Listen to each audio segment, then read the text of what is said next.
แบบนี้หิวกาแฟแล้วโอ้ขี่ไปง่วงไปครับรถติดเยอะมาก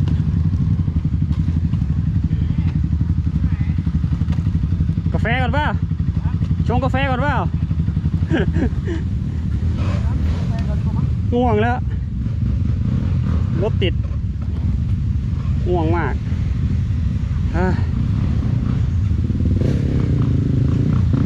ไปได้ทีละคันครับตากไม้ครับ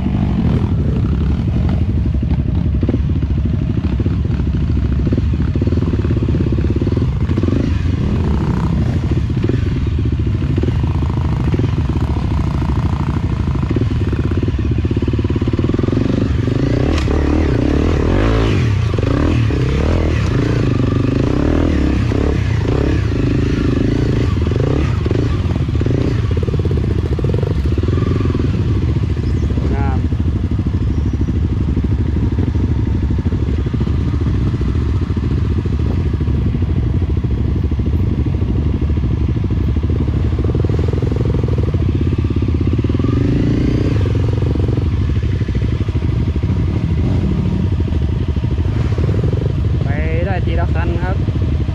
แซงไม่ได้เลย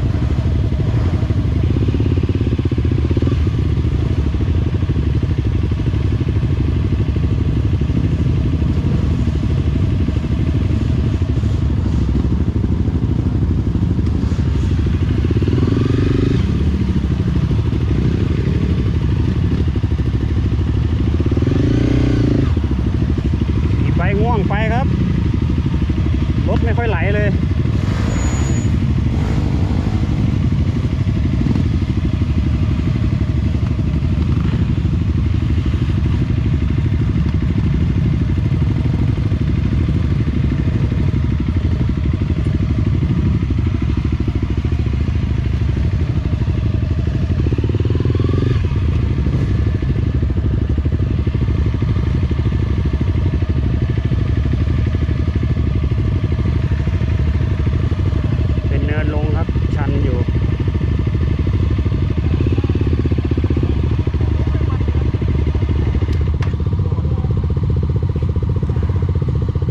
ไม่ได้ครับ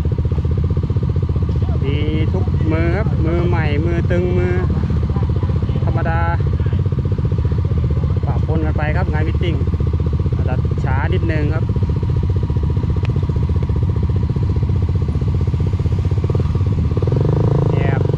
ผมก็แอบจับกบ2 รอบแล้วครับ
ไปก่อนแล้วไปลายไหนไม่รู้อ่ะ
นู้นก็ได้ แต่ไอ้เพชรเราไปไหน นั่นดิ หาไม่เจอ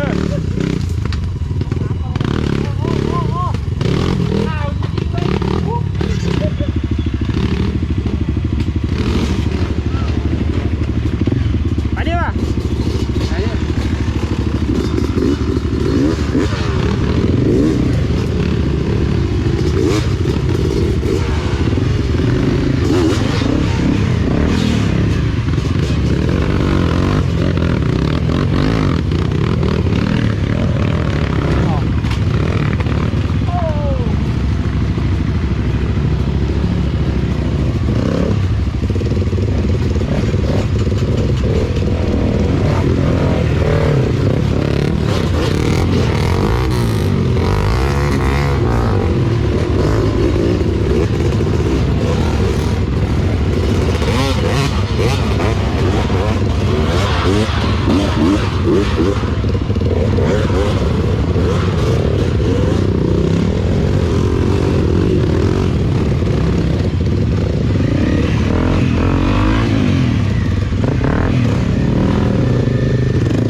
เพื่อนหายเลย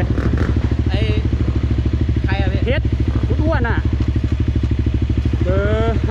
59 ไม่เห็นเลยพี่เพราะผมวนมากันพอดีเพราะน้ำแตก มันต้องมานี่ทุกคนใช่ป่ะ มาที่ทุกคน2,000อ่ะ3,000อ่ะลงมากำลังลงมา เบอร์ 59 ลายซูเปอร์ไซย่า ไม่เห็นเลยครับ ดูให้หน่อยนะ เดี๋ยวดู อ่า เดี๋ยวถ้าผมดูบอกว่าคุยกันอะไรนี่แหละ โอเคครับขอบคุณครับ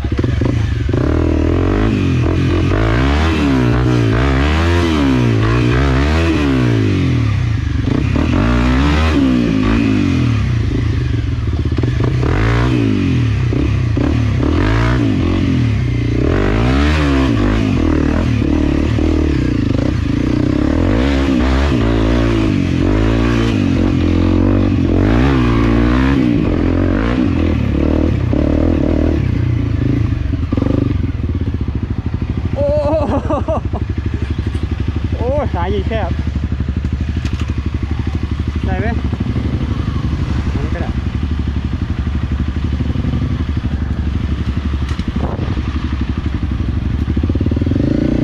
อ่ะ ครับ ไปเลย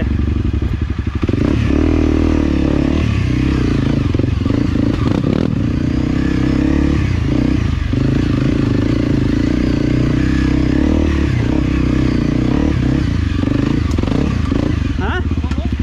ใคร เพชรอยู่ข้างล่าง เอ้า ข้างบนรถติดบานเลย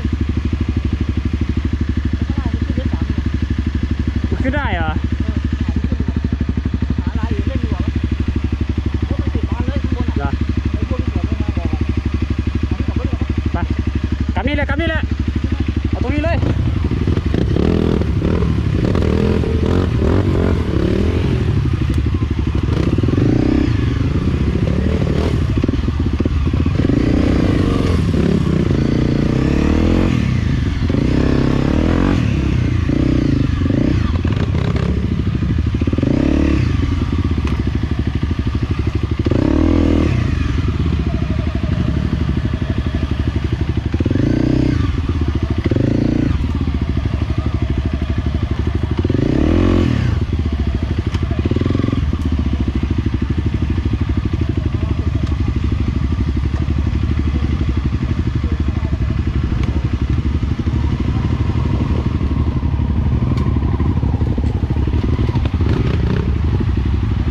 ครับ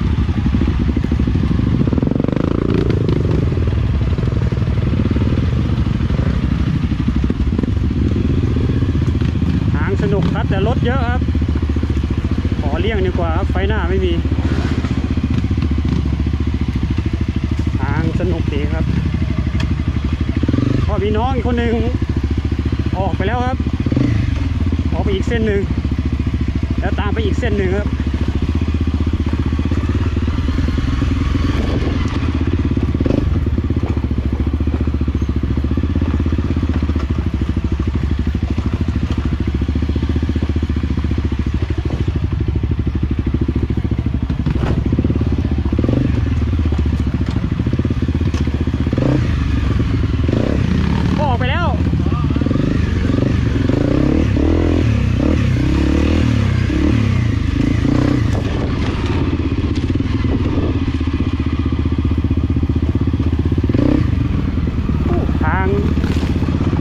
นุกดีครับแดด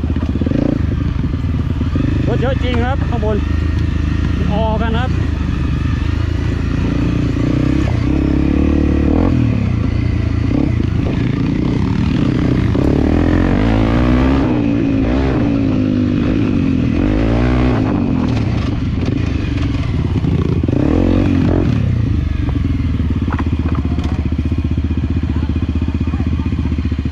ขนาดนั้น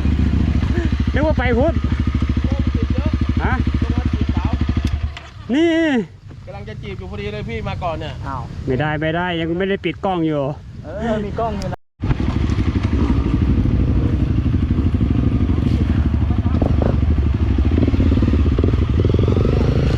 เอาคนนึงเอาคนนึง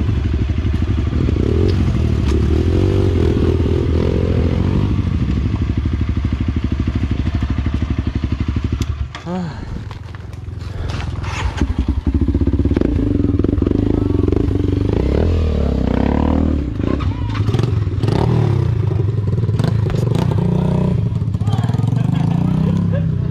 S3อยู่ไหน หึ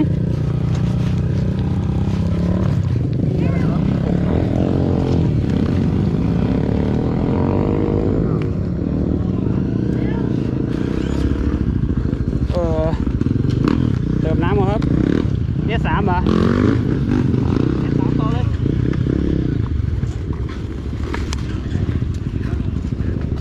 ฝากทิ้งนะ แล้วมันตายไหมเนี่ย หึโอ้ยหลายสนุกว่ะ ขี่ดีแต่มันติดเยอะ แต่รถมันเยอะไงรถเยอะเกินไปจอแล้วก็ง่วงอย่างนี้หลับ จอดแล้วพวกพี่ตะคิวจะกินเนี่ย นั่งหลับรถเยอะจริงวันนี้ ใช่พี่ ง่วงเลยทีนี้ โอ้โหพอเลี้ยวซ้ายขึ้นน้ำตกใช่ไหมเต็ม 3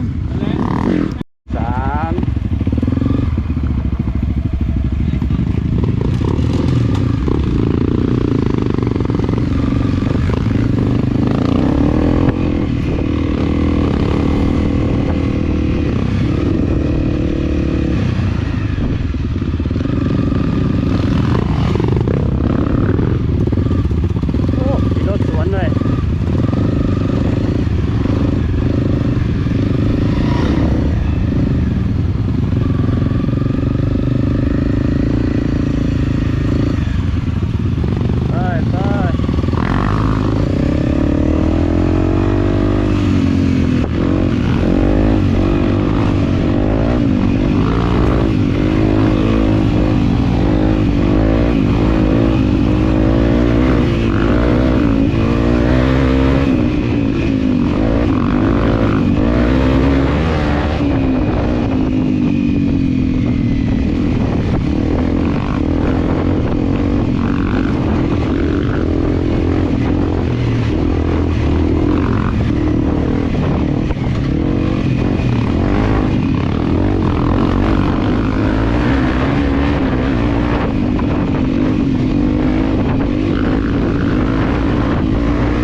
2 ครับ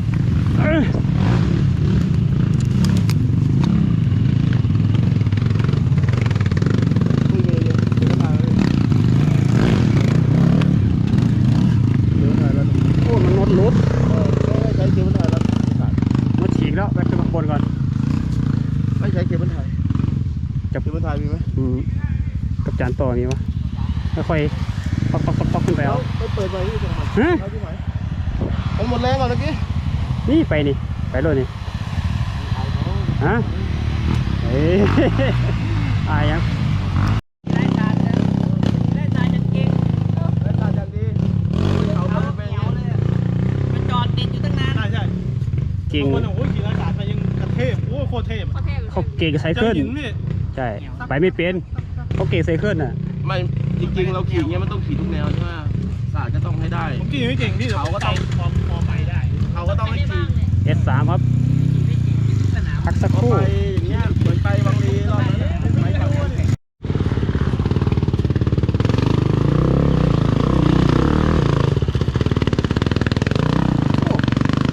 แรงดีครับ KTM แรงดีมาก